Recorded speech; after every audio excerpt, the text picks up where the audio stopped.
Nolan Arreola. Yes, sir. Professor Nolan Arreola. That's still wild to me. That's crazy, man. You did it. You did it. 13 years in the making. 13 years. 2010. Yeah. 2010, that's when we started the Legacy Pasadena. Yeah. I showed up like what? August? August of that year, yeah. Late August. And then you guys, Chaz, right, showed up the day before. You showed up the next day, right? I showed up the following day, yeah, that's right. And you guys came with the change. My brother did. My brother and the homies did, you know. I ain't trying to put it like that, you know, but I showed up the following day. Yeah. You didn't bring the change? No, I brought the cash. They showed up with the I don't know what it was, a bucket of change, and they showed up with the first month's payment. Yeah. In change. When they told me, I was like, "You guys did?" Like, yeah, we did. Yeah, he did. Yeah, I mean, but they showed up with a bucket of change. It's like quarters, not pennies, okay? Yeah. But it was like quarters and nickels and dimes. It speaks to the commitment. Yeah. I was like, wow. Yeah. That took some time. When they showed up, they had checked out a few spots before going to you. Uh-huh. And they had mentioned it to me. And they were like, it just doesn't feel right. You know. And when they went to your academy, first in Pasadena, they were like, the vibe is legit. You know, we like the people. A little more research, so like this guy's legit. And then they showed up to you, and then you know they were all spazzed out that evening, because I think they went to like the afternoon class, like the 5:30, 6:30 class. Okay. Yeah, and I regrouped with my boys. You know, after that, they were talking to me. My brother was like, "Dude, you gotta check this out." And I was like, "All right, you know, let's check it out." And I went the following day, and it was really cool. You know, it was a little weird to me because for me it was boxing. It always been boxing. You know, boxing. I'm talking like Julio Cesar Chavez. That was the dude. You know, the Mexican go to boxing, and for the longest, I thought it was unstoppable. And I still think very highly of boxing. I love it. It's like my first love. And and I showed up, and I'm just like getting manhandled by like this little dude, like 160 pounds at the time. I was like maybe 215, 220, a little heavier than now. But yeah, and I was like, dude, these guys, there's something to this, you know? And all the anger that I got, all the strength that I think I have, and all this punching technique that I think I got, it's just went out the window. I was like, dude, this guy can really just hurt me if he wanted to, you know? Who'd you train with? Martin. Martin, okay. Yeah. Train with Martin. Yeah, here my arm, I was like, damn, dude. Martin Gant. Yeah, Martin Gant, shout out. MMA fighters. Legit dude, he was real cool. And yeah, I was like, this little guy just kind of punked me a little bit. You know, when it messes with your ego, especially young dude in your 20s, you know? Yeah. And then you're like, there's something to this. I want to learn. It clicked. You know, and but you guys have been watching like UFC and things like that, right? Dude, Cain Velasquez was like our dude when he beat Brock Lesnar. I mean, my whole neighborhood just lost its shit. Yeah, so he was the first Mexican American to heavyweight champ, be UFC champ, right? Yeah, real solid, well-rounded fighter. And it was funny because, you know, my boys were like, dude, Lesnar's going to wreck your boy. You know, the size difference. Of course. Apparent size difference. And Brock Lesnar's a fucking bear, you know. Yeah. Huge. And I was like, they got cut down to make 265. Right. Was he like almost 3 or something like that? Yeah, for sure. Yeah. Specimen. Yeah, that dude's beast, you know. And into that. GSP was big for me, BJ Penn. You know, the old school guys. You know, I'm not sure if these new kids know about the GOATs like that. You know, Lyoto Machida, that dude was like one of my striking, like, whoa, you know, really looked up to that kind of striking. And so you guys have been watching those UFCs for years, right? Oh, yeah. Following for years. Like UFC 1, I remember watching that when I was a kid. That was insane. They had the first UFC 1 in 1993. Yeah. something like that. So 1993, 2010 is 17 years later. Yeah, I watched that fight So though. Like the Like later on, like after it was released yeah, on they had it on VHS. tape. Right, Exactly. right, That's right, how I right, saw it. yeah. I saw it on tape. You know, Yeah, yeah, yeah. a big dude gets his like face kicked in the eyes. Like I was like, what is this? This is crazy. What year were you born? 86. Okay. Yeah. Yeah. It was cool. You know, since I was a kid, I've always been into martial arts and Yeah. fighting. Where did you guys grow up? You and Uh, Ches. What's your we neighborhood? grew up in Northeast LA. Northeast LA. I was born in I was born in Boyle Heights. I grew up in Lincoln Heights, which is like a teeny tiny suburb of like downtown LA, like Chinatown. 3 miles north of Chinatown, something like that. And yeah, we grew up in East LA in the 90s, so you can imagine how crazy that was. Yeah. What was it like growing up? Dude. It was wild. It was like a really dangerous playground. I mean, we did the video, right? The Ches Yeah. video, and gunshots, and just different gangs and Yeah, craziness. like even if you're not part of it, it bleeds onto you. Mm-hmm. You know, like a lot of my friends that I grew up with, being very young to high school and even after that, we all grew up together, and it was really weird to see like some of them aren't with us anymore. Some of them are behind bars. Some of them are just never heard from again. And Like Albert, right? Like then they want to give a name about, yeah, he's there. He's trucking along. He's one of the good ones, bro. He's one of the ones that is, like I said, life takes over sometimes. yeah. Life happens, and he's on his grind. He's doing his thing. My cousin's a healthcare professional now. So not Albert, I meant Richard. Oh, Richard. Yeah, Richard. And I'm sure he'll come across this podcast, and if he's listening, just where we're at, Richard. You know where to find us. And, He's got family. He's got love. Exactly. He was one of our top blue belts, but he was one of the guys that came in with the group. Yeah. That first day. Yeah. He was the better of us. He was the best of us. And I grew up with him, and it's because of him that I learned how to defend the armbar. Because Richard would catch me 10, 20, 30 times like a week.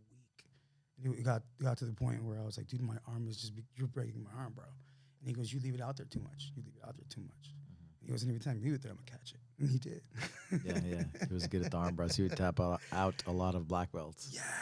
When he was, he still blue belt, and he was a blue belt. He crushed a few egos. He really did. Yeah. Because he would do it once, and then he would do it again. He'd do it again. Yeah. He had that spinning arm bar. Exactly. From side control and from mount. He just solid had it every time. And I bet he still got it. I bet he still got it. Yeah, it's a bummer. But you grew up in the hood, and like what are you planning for life, or what are most? Well, for me, there, I mean, it was very early on that you get exposed to the raw violence of it all. So, like your brother, right? Your brother has been very vulnerable in sharing, like his struggle with substance, like different drugs and things like that. That life and it's not an easy road, especially to walk away from. And I think growing up in that environment, you either fall into it or you decide to just leave it. Sometimes we try to do the walk one foot on this side and the other on the other side, and it just doesn't work out. For my brother, he had to leave it, and that worked for him, and I'm glad he left it. I still live in that neighborhood, and for me, I was able to embrace it, kind of see it for what it can be. I love my neighborhood. There's good people there. It's good, hardworking people. And unfortunately, in the '90s, there was a lot of drugs and gangs. And while I was never directly involved with it, it bled onto me because of my friends, because of the people I hung out with, because of where I live, just the proximity to the craziness, you know, like waking up to gunshots and then not waking up to them because you're so used to them, you know, that kind of thing. Leaving the environment for a quiet one and then being so paranoid because it's so quiet. Like the very first time I left LA, like go to the mountains, that was insane. I was like, I don't hear a helicopter. Like it's kind of crazy. It's creepy. What was the name of that movie that was shot in Lincoln Heights? Blood In. Blood In, Blood Out. That's probably the more classic movie, right? That's like, you know, that was the I mean, I hate that to was say your neighborhood, it. right? Yeah, I hate to say it, you know, but if you grew up in the neighborhood, you know that movie. Yeah. You know that movie. It's weird because the immediate thought that people have, you know, growing up in that time, you know, when that movie came out, is like every Latino's Mexican, and like we're all like, if we live in East LA, we all must be hood. You know, and it's like, just because I grew up there doesn't mean that I affiliate that way. Yes, it bled all over the place, you know, but you have to decide very early on, like, yo, am I gonna run with these guys or am I not? Because it's early exposure. You can't avoid it. You know, as much as I love my neighborhood, one of my earliest memories, you know, just growing up there, was our place getting broken into. I must have been like six or 7 years old, and at the time it was a 1-bedroom, and we all slept in the living room, and it was like my brothers, you know, and I could see the guy that had broken into our house, like he walked over us. And When you guys were kids. Yeah, when we were kids. Yeah, you know, Ches must have been like 4. Wow. My older brother, you know, like what, 8, 9. And I remember, you know, everyone's asleep, but I saw this dude. Like, we made eye contact. I'm looking like right at him, and I'm like, you know, I couldn't scream. I froze. Cops promptly showed up 4 hours later, and that was LA at the time, you know. And this isn't, you know. What did they do? Do you remember? No, they didn't steal anything. Yeah. You know, I guess they were looking for, you know, valuables in the wrong neighborhood. Yeah.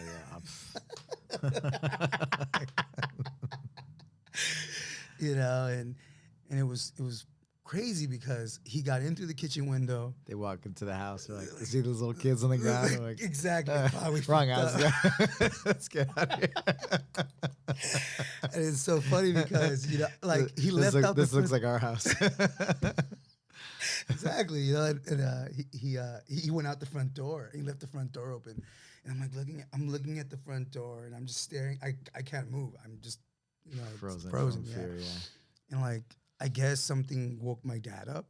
My dad was like, "Why is the door open?" And I'm like, "What do you mean? Why is the door open? Some asshole just walked in here and, you know, broke in, you know."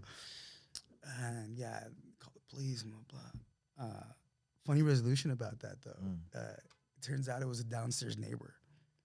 Yeah, he had been breaking into everyone's house. He was just drunk. He was just drunk. Well, that was the excuse he gave. You know, that was the excuse he gave. Yeah. Okay. But yeah. Okay, you guys found out who it was. Yeah. So yeah, it was a little wild like that. Yeah. But it was fun.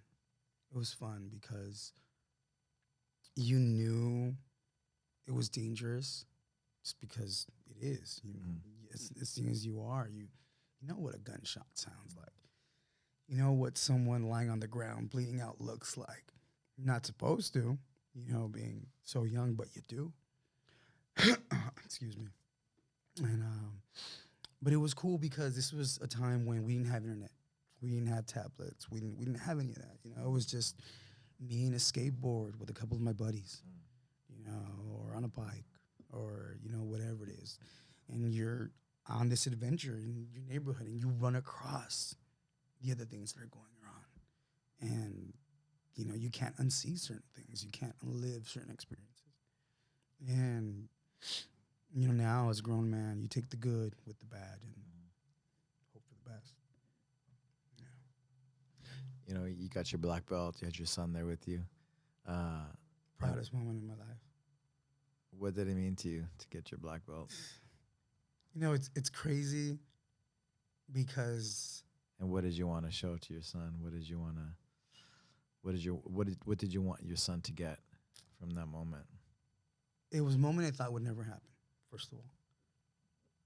And when I first started my jiu-jitsu journey, you know, my son wasn't even born. So our dreams change along the way. And while getting my black belt was still, you know, my ultimate dream, it got replaced by being a good father. And you know, that's what I aspire to be, as a good father. So growing up the way I did, and you know, coming from where I come from, I didn't have much. So I've always told myself, you know, what am I going to leave my son behind? You know, and I told myself, you can do this. As jacked up as your body is, as crazy as all these, you know, circumstances and all these obstacles seem, you can do this. And not only can you, you have to. I was like, if nothing else, I have to show my son that if you pursue what you believe in, if you pursue what you love, no matter how hard it is, no matter how long it takes, you can get there. And I didn't think my son was going to be present, but I wanted him to be there just to see, like, buddy, I did something with my life. I accomplished something. This wasn't just given to me. This wasn't handed to me. This wasn't, you know, something that I paid for. You know, here's take all this money. No, this is something that I earned. You know, like I bled for this. I sweat for this. I cried for this. You know, and it's not so much that little piece of cloth. It's the acknowledgement of my mentor. It's the acknowledgement of this community, you know, that I love so much, that I committed myself to something and I didn't quit. And I tell my son, whatever you want to do in life, no matter what anybody tells you, even if I tell you, if it's something that you love and something that you believe in and something that you have convictions in, do it. And you will succeed. And I will have your back along the way, no matter what it is, you know? And my son told me, you know, like a few days later, he goes, Daddy, you're a black belt. And I was like, yeah, I am. He goes, I'm proud of you.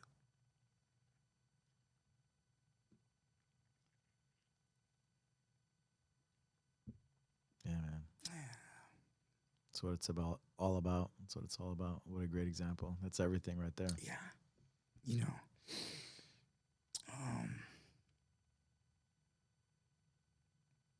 it was everything that I could have asked for, but I never imagined that that moment was even possible, you know? And it's funny because my son asked me, he goes, Daddy, what did you want to be when you were a kid? What did you want to be when you grew up? And, you know, police officer, fireman, you know, whatever. But when I was a kid, doesn't sound cheesy shit, excuse me, but I wanted to be a Power Ranger more than anything. I loved Power Rangers. I was like, whoa, these martial artists, and they got, you know, these awesome suits, and, you know, they use martial arts to, like, defeat evil. So that was big for me. And I'm talking to my son, and I'm thinking, I'm like, wait a minute, I accomplished what I wanted to be as a kid. I wanted to be a martial artist. And I am a martial artist. I'm a black belt in what I do. And it was a moment where I was like, holy shit, I accomplished my dream. Not only did I accomplish it, I accomplished it with my son at my side. That's like the icing on top of the cake. So I'm very blessed, you know. I'm very happy. And that's hard for me to say because for a long time, I was very unhappy. Amazing, man. Congratulations. You know, what an example that you're setting for your son. Thanks, Professor. Yeah, that's it's everything right there. You know, Mike Tyson, I think he said, you know, anyone can be a great man. I want to be a good man. And I tell my son, you know, you can have all these things in the world. It's okay. Seek them out. That's what you want. But be a good man first. Know right from wrong. And, you know, that's not to say I'm a good man. I'm trying to be.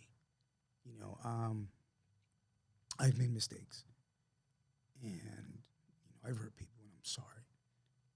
And through my son, I feel like I'm trying to atone a little bit for the things in my past, you know, by showing him that, you know, you can be a good person. You can be a good man. It takes a lot of work. It's way easier to be, you know. You can make mistakes. Yeah. But you can, every day is a new day, right? Exactly. To restart, reset. Learn from it, you know, move on, don't dwell on it. That's the worst thing you can do is, you know, just beat yourself up and dwell on it and dwell on it and dwell on it. And you just end up stuck in that moment and you just never move forward. You know, and I did that for a long time and I'm glad I'm not there anymore. What were some of the key things or key people that helped you, you know, accomplish 13 years, right? To Yeah, your 13 black belt. years. You know, That inspired you, that motivated you. it's definitely it's definitely a culmination of people. Mm-hmm. You know, I believe that people come into our lives and leave little pieces of them along the way, and some are good and some are bad. You know, but we can learn from them, and they help shape, you know, who we are. I'm definitely grateful for my mother, my father. I mean, they have been like the pillar, the foundation, you know, for me to get here. Because if it wasn't for them, I wouldn't be able to have the time to come and train. You know, they watch my son while I'm training, and I appreciate them and love them very much for that. And everything else that they've done for me. I mean, they put up with a bad kid. You know, I'm not going to sugarcoat it. I put my parents through hell. I really did. So I definitely thank them. I may not get this opportunity again, so I'm really going to take the moment to thank a few of these people. Way back in the day, when I was trying to change the angry kid, there was a very influential woman in my life who showed me that there was a different way than just being angry all the damn time. You know, her name is Susan Cruz, wherever she is. Thank you, Susan. Still think about you. Two other individuals that really help me kind of calm, you know, the hate. Jashams, Abdul Mumin, wherever you are, God bless you, brother. Mary and Galindo, wherever you are, still think about you, love you, God bless you. Susan, God bless you. My brother Ches is one of my biggest inspirations in all this, because he's my little brother, but I look up to him. I look up to that dude because. Were you able to tap him once? Damn it, I was like, he's gonna ask me. I'm like, he's gonna ask me. Have you been able to tap? Because it's been close, very close. Yeah. He got his black belt. You're like, I'm gonna get you. He got his brown belt. I'm gonna get you. And so close. And he's like, and Ches is like, no. I'm like, so here it is. Have not caught him. 13 years training with my brother. I haven't caught him once. Isn't that wild? And I'm trying. It's not for a lack of trying. I know you are. You know, and I think what you're visualizing, you're training for him every day. I see you. And I told him, like, listen, bro, I'm like, I love you, so I'm not gonna go for an armbar. I'm not gonna go for a leg lock. I'm not gonna go for any of this shit because I know you. You would rather I break your arm than tap. I know you. I'd rather break your leg than tap. I've seen it. I've heard your elbow crunch, and you're like, nah. You're looking dead at me. You're like, nah. And I told him, so I'm gonna choke you out. I'm gonna put you to sleep. I'm gonna put you to sleep so there's no question about me catching you. And I told him, because I know you're not gonna tap. If I put you in a really nasty collar choke, really nasty guillotine, renegade, you're not gonna tap. I'm gonna put you to sleep. Then you'll know I caught you. Has it happened? No. I've gotten close, but close don't count. 13 years. Yeah, it's all that rage from when we were kids. He remembers, like, you used to beat me up, you used to punk me, not let you do it again. How old are you? How much older? 2 years older. 2 years older. Oh, wow. Okay. So you guys are close. Jiu-Jitsu made us close. Yeah. He hated me. I hated him. We hated each other. Oh yeah, it was bad, real bad. And yeah, it's crazy because trying to kill yourself, trying to kill your little brother or your big brother Matt. You know, you would never think it would bring you close. Like he's my best friend. I can talk to him about anything. He can talk to me about anything. We talk about techniques all the time. You know, he even tries to give me tips on how to catch him. What an ass. I thought before you got your black belt, you're gonna get him once. I at did least. too. I really It was did so too. close a few times. I was like, oh my god. I really did too. I'm looking. I'm like, bro. I'm like, just tap. Your arm's gonna snap. Just tap, bro. He's like, no. I'm like, okay. I gotta choke you. And you know what? I don't have a neck, but that dude don't have a neck either. You know, it's still so hard to choke him, you know?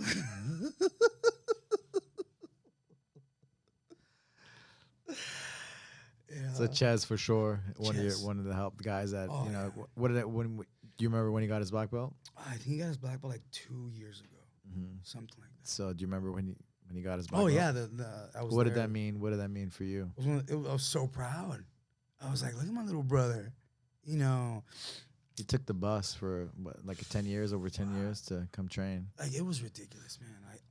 My little brother was, you know, he Taught at the Parks and Recs for the city of LA for years, yeah, teaching all these underprivileged kids yeah, he did. from the hood, doing an amazing job, taking these kids to tournaments. Yeah, showing up at tournaments, you know, all that. And he really loves his students. He really loves what he does. He believes in it.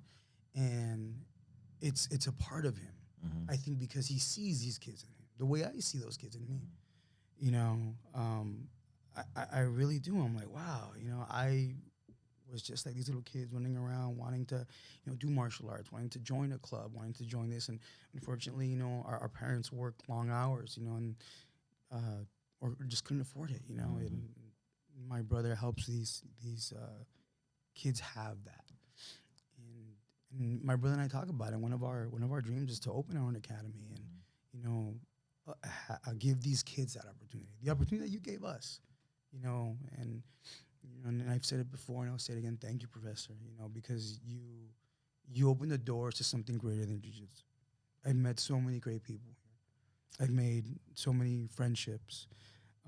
I've learned so much about so many different people, so many different walks of life, things you never expect from people. I feel safe at Legacy, you know, and it's hard to feel safe, especially the way things are now, you know. And it's one of the few places where I know my son can be 100% okay. I know he can play with other kids. I know he can learn a valuable skill. I know he can learn to socialize and conflict resolution and things that kids today, young people today, you know, even people my age, you know, a little younger, they don't have these skills. It took me a while to gain these skills, you know, just to keep a level head and not react to everything. So thank you, Professor. Thank Lifelong. you, man. Thank you for that. Thank you for showing up. It's what you told me to do, right? You're like, just show up. You know, when I came back from New Orleans, I didn't even want to show up for like the first month because I felt so like, I'm like, what's he gonna say? What's Professor gonna say? Like, bro, what happened to you? You know? And you gained some weight, right? Yeah, I did. I gained a lot of weight, and you were just like, train, just come train. Yeah, and yeah, here we are. Has jiu-jitsu made you humble? I would say jiu-jitsu has helped in that. More humble than the rest. Yeah, it has definitely helped in that because life will kick your ass, you know, and that'll make you humble, you know. But helped you be more humble is the right question. It's helped me be a better person because you're more, you know, more down, bringing down exactly. Down you know, it's helped me de-escalate situations where it's like some dude flips me out while I'm driving. I'm like, old me would have like lost his. And I'm like, dude, you don't know. Maybe he had a bad day. Maybe he got horrible news. Maybe I'm being the jerk driving like a madman and I cut him off. You know, and try and check myself. And I was like, dude, just let it go. You know, someone bumps into me. Someone steps in my shoe. Someone curses me out. Okay, you know, did he hurt you? You know, Are you so fragile you're going to, just die because this guy just cussed you out? Or can you, know who you are, take a deep breath and walk away? Jiu-Jitsu helped me to do that because I was very reactionary before. And now I'm like, okay, just chill out, dude. It's made you a better person. Try. More humble. Trying. Definitely trying. More grounded, right? Is the word. Yes, a lot more grounded. Should have worn a sweater. It's so cold up here. Start bringing blankets, right? Well, today it got cold, right? It was like really cold. Like you came in with that polo too from outside. Yeah, I left my sweater in the car. What are some other things you think jiu-jitsu has given you? It's helped me be a better dad. Definitely. And I think that's one of the most important things, because if I can't protect my son in case something goes down, that's dad 101, And I think that as men, excuse me for saying this, but it has to be said, and I'm going to get hate for this, but whatever. I feel like my generation's been pussified. I feel like we forgot how to protect our children. We forgot how to be men. We forgot, that our kids look up to us. Our kids see everything we do. My kid calls me out all the time. Dad, you said that, don't say that. Dad, you're drinking that, don't drink that. I'm like, dude, you're watching me a lot more than I think you are. And some kids say they don't know how to change a tire on their car. Some kids, they're just so stuck to their phones or so stuck to, video games and all that. It's like, no. Jiu-Jitsu has helped me be a disciplined father. I'm like, listen, buddy, sometimes I don't want to do jiu-jitsu either. My back hurts sometimes. Sometimes I'm just tired. Sometimes I'm just want to stay in bed. But no, I need to do this, because if I don't do this, I'm going to slack on my health, which means that my mobility is going to go to shit, which means that I won't be able to play with you, buddy. I won't be able to run to, yank you from you almost walking into a car or something. Like, I need to be able to move. And jiu-jitsu teaches you to move. And with my son, it teaches him to be aware. We need to have that awareness. I'm always scanning, looking around. And it's from where I grew up also, but you have to be aware, especially now. We have to be aware. And I really feel like it's helped me be aware of me, be aware of my anger, be aware of my surroundings, be aware that I can be in control. If I can teach my kid that, I might avoid an altercation that, could take his life. Because these kids these days, they don't fight. They just shoot each other. It's the truth. You were saying, like, defend my son, but defending your son means being in control of yourself, right? That too. Yeah. That's self-control, right? Yeah, because what if, I'm watching a movie with my kid at the theater, some dude says some shit to me, and I lose it. And I attack this guy. What am I teaching my kid? So yeah, you're definitely right about that. Yeah. So 13 years, we started in Legacy, Pasadena. And then, yeah, man, it's a lot of years. Yeah. It's a lot of years. Orlando Sanchez was over there at the time, right? He was one of the main, rest in peace. He was one of the main coaches over there, right? He's the guy who broke my back. He broke your back. So I was going to ask you that next. What are some of the things, the trials and tribulations along the way? That was the big thing, right? When you broke your back. I'm still dealing with that. Yeah, he was getting ready for the Costa Rica fight. You remember that? I think he fought in that MMA fight. Yeah, bro. And that was like, 2012 or 13, something like that. And you remember how big this guy was. So he was getting ready for that. No one wanted to spar with him. I'm always down to scrap. So I was like, yeah, let's do it. And it was a jiu-jitsu match. And we were rolling. Professor Ago was there. Richard was there. Ches. Richard was there. Ches. Let me see. My cousin, yeah. And we're rolling, We're going pretty hard. It's a very intense dude. And I ended up taking his back. and I'm sinking like a renegade choke, like super tight. And I'm seeing his head like turn purple, and he's like, this veins pop. He's like drooling on my sleeve. And I had this moment, I'm like, blue. I'm like, dude, am I gonna like, choke one of the dudes that's like teaching me? Like, I look up to this dude. So I kind of let go a little bit, and he grabbed me. Dude reaches over, grabs me, and throws me. Like, you know, and as I roll out, and I post, he like comes up from behind me and goes, boom, like on my back. And yeah, when that happened, fuck. Yeah. Yeah, I couldn't like really feel my little shoulders for like a good second. Like it was. You actually went to the doctor? Yeah, I went. And it was my L5S1, just gone. And so when that happened, he's like, just shake it off, walk it off. And Professor Akko and Richard, my brother, they picked me up and they sat me against the wall. And he was like, stop being a pussy, you know, blah, blah, blah. And, you know, I was like, okay, whatever. I tried to sleep it off. That I couldn't sleep. Following day, I couldn't sleep. It was like a good 2 weeks. You know, I'm Mexican. I waited. We don't go to the hospital right away. You know, and Kevin's like, that's true. Kevin's like, I'm Cuban, bro. Yeah. I waited like 2 weeks. Yeah, I waited like 2 weeks. You know, I'm like, fuck, I haven't slept in 2 weeks. I'm in pain. I can't walk. I can't sit. Let me see if this is, you know, if it's bad or yeah. Let me see. I can walk and sleep it off, you know. Yeah, you know, and so yeah, I went. They did an 2 weeks MRI. after. They did an X-ray first. And Something's MRI. wrong. And they're like, yeah, your L5S1 is just gone. Like you, they're like, how are you walking? And I'm like, I'm in a lot of pain.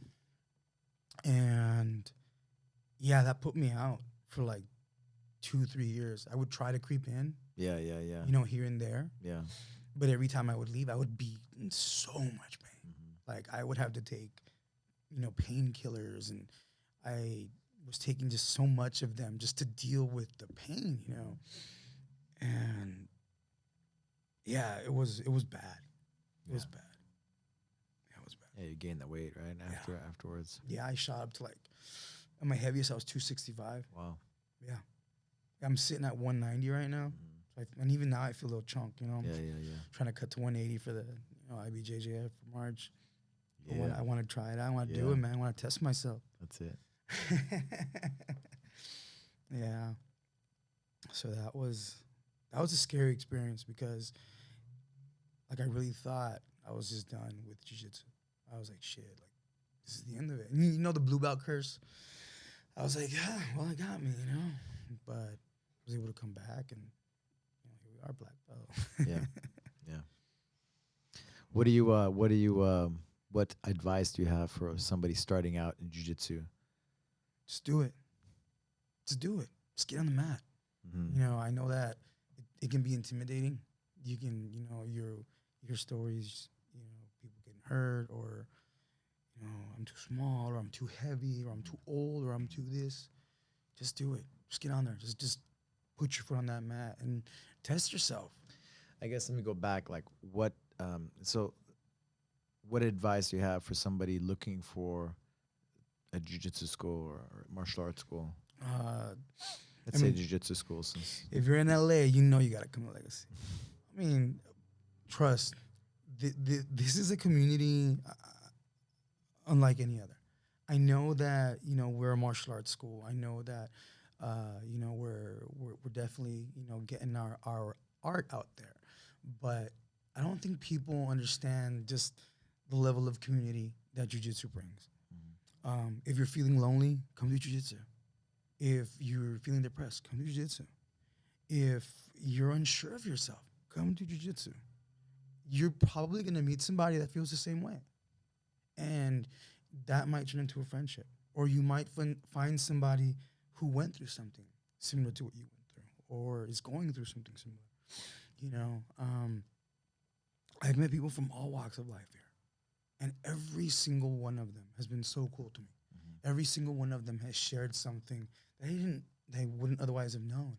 You know, whether it be a technique, whether it be a life experience. You know, Um, if you want to better yourself as a human being, come do jujitsu because you'll learn things about yourself that you wouldn't think you'd ever do.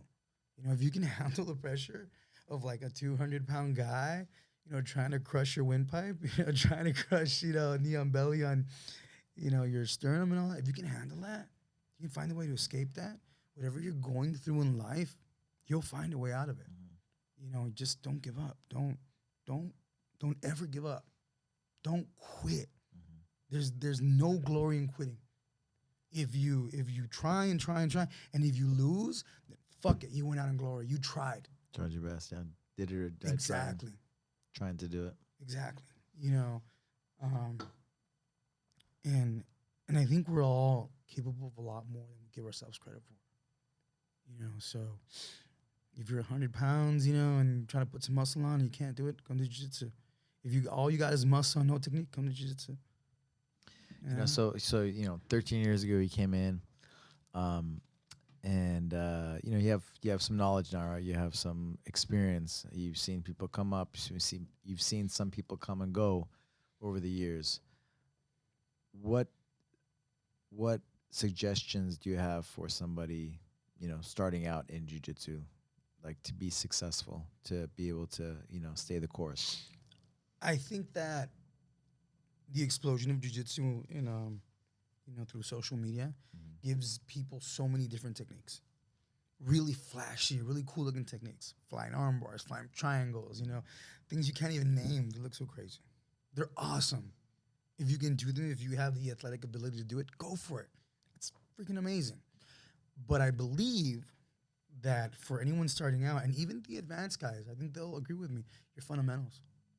Your fundamentals are so important because if you can't break guard, if you can't pass guard, if you can't escape side control, if you can't maintain a side control, if you can't, you know, maintain a mount or escape a mount, then all the flashy shit goes out the window. You know, so I really think for anyone starting out jiu-jitsu, you're gonna have like these transition moments where you're still learning what your body can do. And throughout the entirety of your journey, your fundamentals will remain true. It's what's gonna save your ass. It's what's gonna help you put the hurt. It's what's gonna help you finish. There's a quote somewhere like the fundamentals, right? The fundamentals, advanced movements are the fundamentals done really well. Like there's levels of understanding on fundamentals. Like, oh, I know an armbar. Oh, I know a front choke, but do you really know it? Do you know it Exactly to the fullest? And even if you do know it really well, can you still learn and make it better? Exactly. And all that stems from your fundamentals. Yeah, so definitely focus on your fundamentals. You know, a lot of the new guys, they want to get into the advanced class. They're like, I want to roll and I want to, you know, test myself. It's, you know, I get it. It's being young, that testosterone, that, totally get it.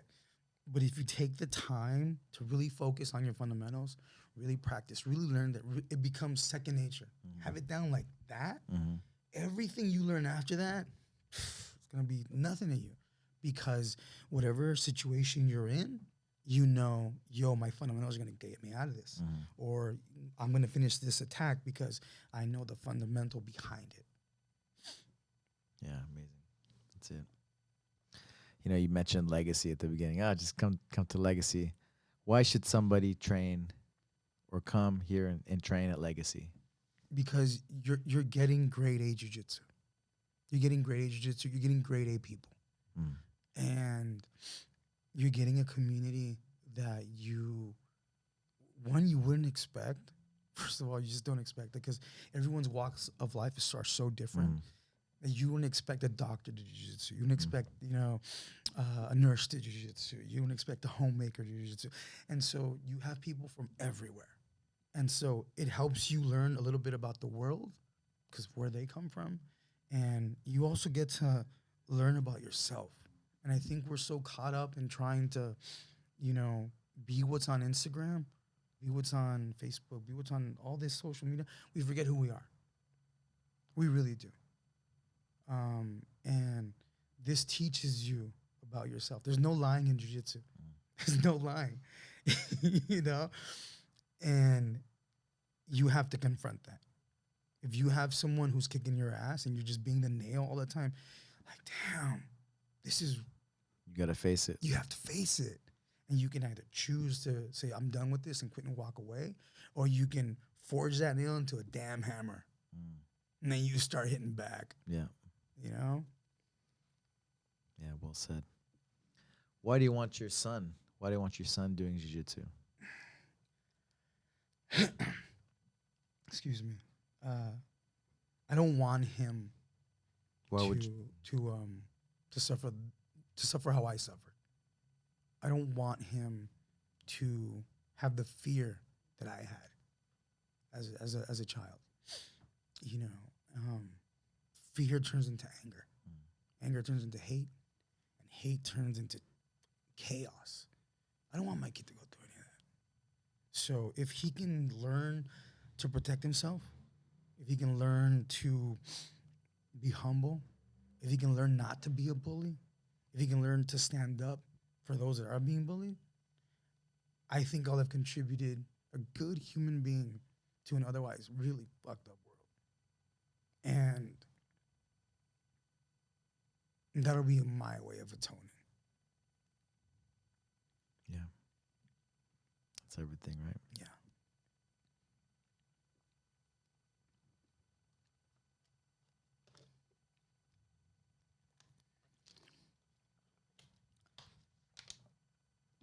Yeah. Really proud of that kid. I tell him I only want two things from you out of life.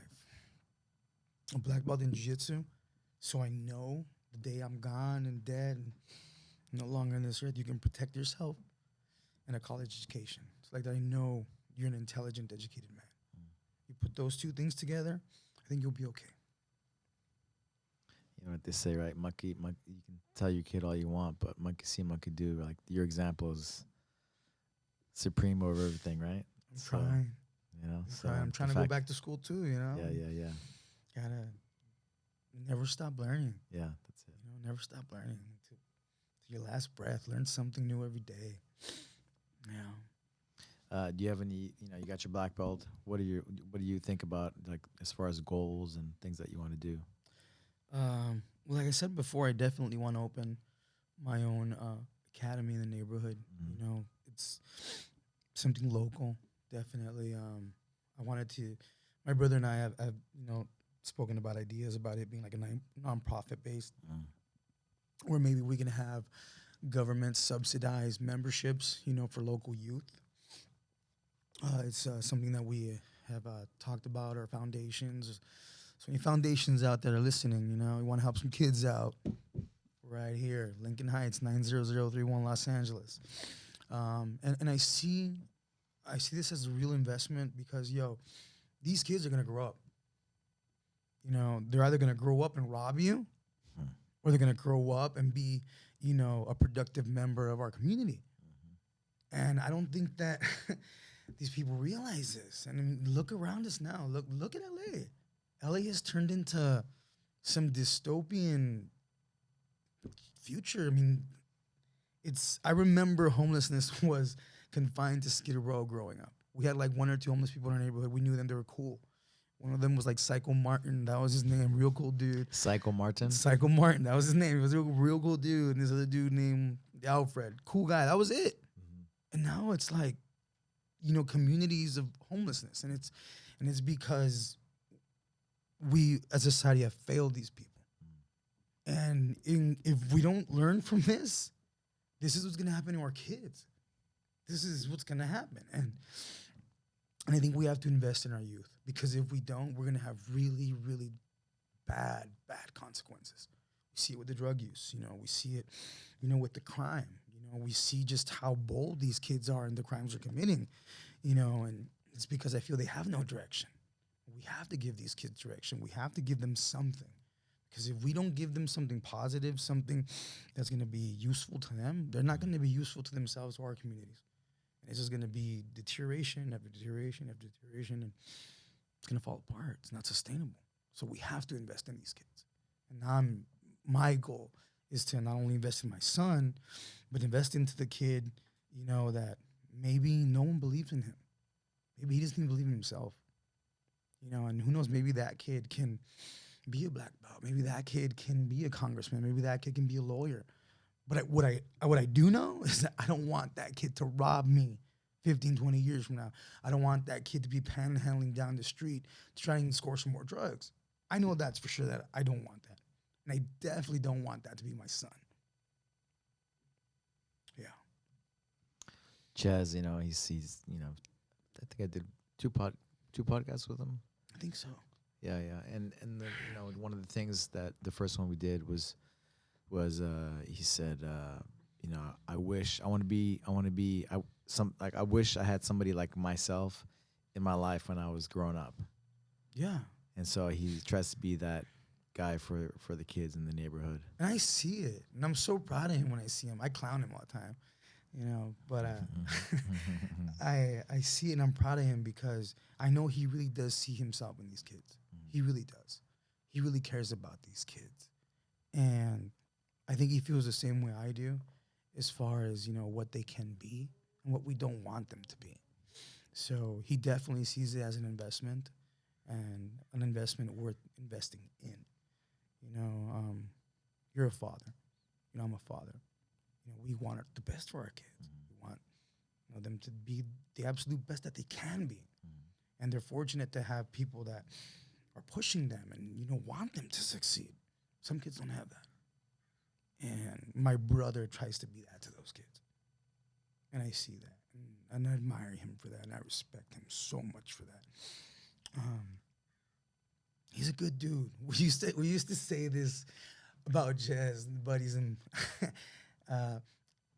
before Ches was like his current physique, he, believe it or not, he used to like power lift.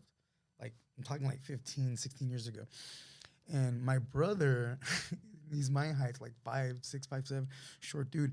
But this dude had like massive shoulders and a big giant chest. And Ches could bench 330, no problem, right? And he used to be bald-headed and, very serious dude. And we would say, Ches is that dude who's like walking down the street in the middle of an alley at night who you'd be terrified of. And it's like, but he'd save your life, He's just like such a scary dude, but he's such a nice guy. Mm-hmm. He's a very kind-hearted dude. And I really respect him. And, I'm really proud of him. And I'll say this, and I'll never get tired of saying it, because I wasn't always the best brother to him, and he taught me a lot about myself, and he taught me about forgiveness, and he taught me about family. I wanted to reconnect with my brother, and we were able to do so through jiu-jitsu, which is like so beautiful. And we clown and we go, what if we can get our older brother Renzo in on this? Let's see if we can get him in here. He's more of the quiet type. He's got his own thing going on, but it could happen. It could happen. Yeah. What are some of your favorite? Of course, you got your black belt. But what are some great memories you have in the years of jiu-jitsu? Great memories. Some highlights. Like buff hours, oh, dude, just different things, like just things that pop up in your head of like, man, those were good times. The Big Bear trip. The Big Bear trip.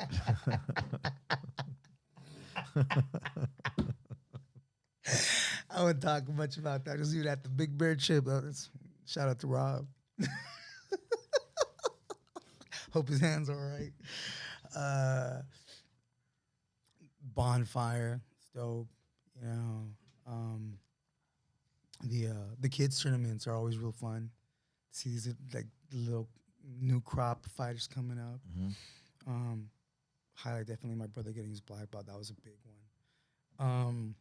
Getting my purple belt was a big one for me. Because I got, we after go to the New gauntlet. Orleans. Yeah, that one was after the what? Because of the gauntlet. The gauntlet. Dude, I ended up with this gnarly scar across, like right here, because of the gauntlet. I was like, man, whoever hit me just didn't like me. But that was a highlight? That was a highlight, because I didn't forget that one. But also you getting your purple belt. Yeah, because... What did it mean when you got your purple belt? I was like, okay, I still got this. Is what it was. I can do this. Yeah, I can still do this. You know, coming back, you know, from back broken and yeah, gaining the weight. yeah, you know, coming back from New Orleans, and I just wasn't sure if I could do it again. I was like, there's no way. You know, having a conversation with a doctor, essentially telling you you're dumb. Like, why? Like, there's just no way to do this. This is stupid. You know, it's essentially what the doctor told me. And I was like, I'm in pain either way. I'm just gonna do it.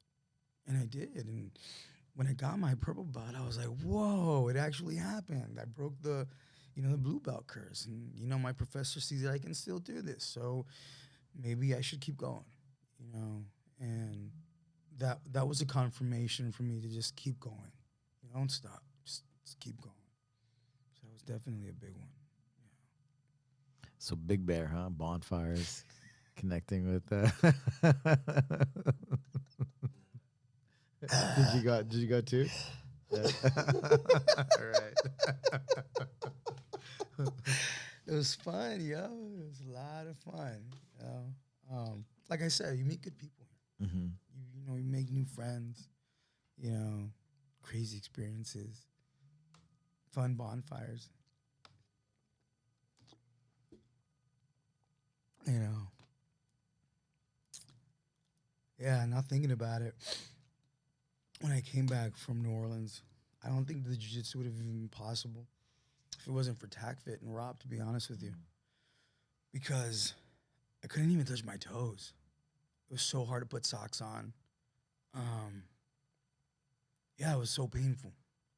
And I couldn't really identify what the answer was or what I could do to, you know, make my back better, to get back to jiu-jitsu. And I met Rob. And Rob goes, your back is so you're jacked up. He goes, but you can fix it. Because he had hurt his back too. He goes, but you can fix it. Mm-hmm. And I'm like, he was do TacFit. He was just train with me. And he took me under his wing. I hadn't even met the dude that long. He just knew that I was Chez's brother. They were buddies, and he got real cool with me. And he taught me a few moves. And he was, keep doing this. Don't try to do all this other. Stick to this. And I did, you know, I did the flow fit, which was so hard at first because I couldn't move mobility is garbage. You know, couldn't move, and just doing some of the poses was so painful on my hips and my back.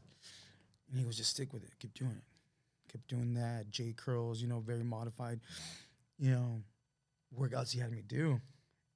And I won't lie, it wasn't an overnight fix. It took like a year before I really began to see the, you know, differences in the strengthening in my back and, you know, my legs and my hips and whatnot. And it was, I think, after that year that I began to play guard again. I was like, dude, I can play guard. I began to sweep again. I'm like, I can sweep again. You know, it wasn't no longer just a lockdown defense from a defensive position, which is a really stupid thing to do.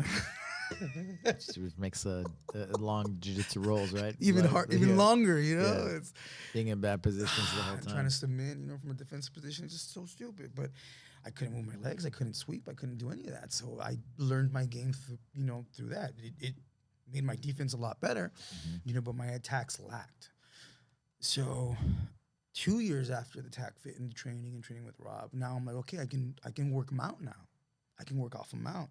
I can do spinning arm bars again. I can arm bar again.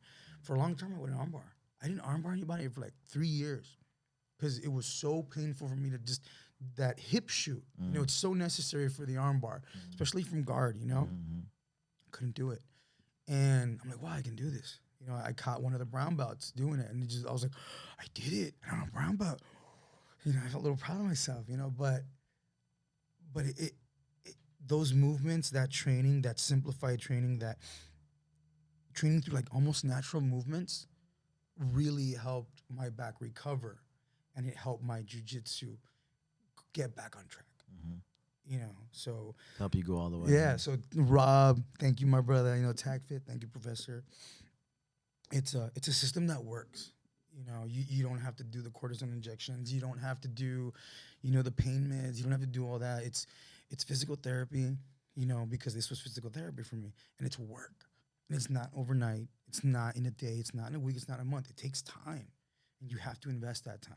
Yeah, it's cool. It's like physical therapy, but it's like, you're training. It's Yeah, like it's training, you're training. right? It's Yeah, not, you're training to recover. yeah, but you're getting stronger. You're really training. Exactly, exactly. Like I started first with like the 10-pound club bells. I'm swinging 25s now, 30s now, and comfortably. This isn't a pain thing. I'm like, I can do this comfortably, and it's not swinging the club bell around with all of this strength and force. Overuse, yeah. It's finding the flow of where the club bell is going, of where and how your joints move, and yeah, that really helped me out. I'm a lot. I mean, I'm almost 40, and I'm almost in the best shape that I've ever been. I haven't felt this good since before like the injury. And I'm granted I'm still in pain, but it's not the level of pain that I had before. And the level of mobility that I have now is far greater than what I had prior. I can touch my toes, I can, tie my shoes, I can do activities of daily living that I wasn't able to do before. And if you can't do, normal days of daily living, activities of daily living, jujitsu gets a little hard, you know? So definitely also have, Tag Fit and, my buddy Rob and, you guys to thank for that training, for regaining that mobility. I think people need to look past beyond surgery and beyond medications and see that there's other alternatives than just going under the knife. Because one of the guys that I really look up to as far as getting strong was Ronnie Coleman. Like one of the GOAT of getting yoked, strong, awesome dude. And I see him now, his back's wrecked. He went under the knife and, unfortunately it didn't go the way it could have gone better, And so his mobility is limited and you can see it, and you don't have to, get under the knife. I wish maybe he would have known about, Tag Fit or other, alternatives to surgery. That's the one thing I won't do. They told me, they're like, surgery is the only answer. We're going to fuse your whatever. I'm like, no. I'm not even 30. You guys are going to fuse my back? Well, if you don't know about it, the Tag Fit or some other things like, Yeah, you don't have to go into the knife. Some people, I get it's like you tore an ACL or something. Then yeah, but seek out alternatives before you go, under the knife. Because that was scary for me. I was like, I'm not doing that. And when they tell you like surgery or spinal fusion or this is like the only answer, it discourages you from doing anything. And you just, want to just give up. So finding the alternative really helped in, bringing me back to life too, keeping me back in the game. Depression is horrible, especially when you're hurt like that. So pulling me out of that, definitely, it helps. Definitely helps. That's what's up, man. Congrats. Yeah. Thanks, Professor. Yeah. Thank you.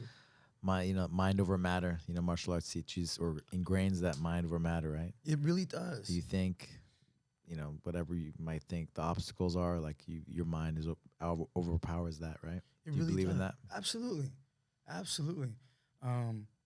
Whenever I'm rolling with my brother, I see it with him because he's telling himself the same thing I'm telling myself. Like when we're rolling, like if he's in a messed up situation that I put him in, he's like, no, you're not. No, you're not gonna catch me. You're not. You're just not. Or he'll be trying to choke me, and I'm like, no. I'm like, hell no, you're not getting me. I'm gonna get out of this. I'm getting out of this. I'm getting out of this. And we get out and we look at each other and we're like, ah,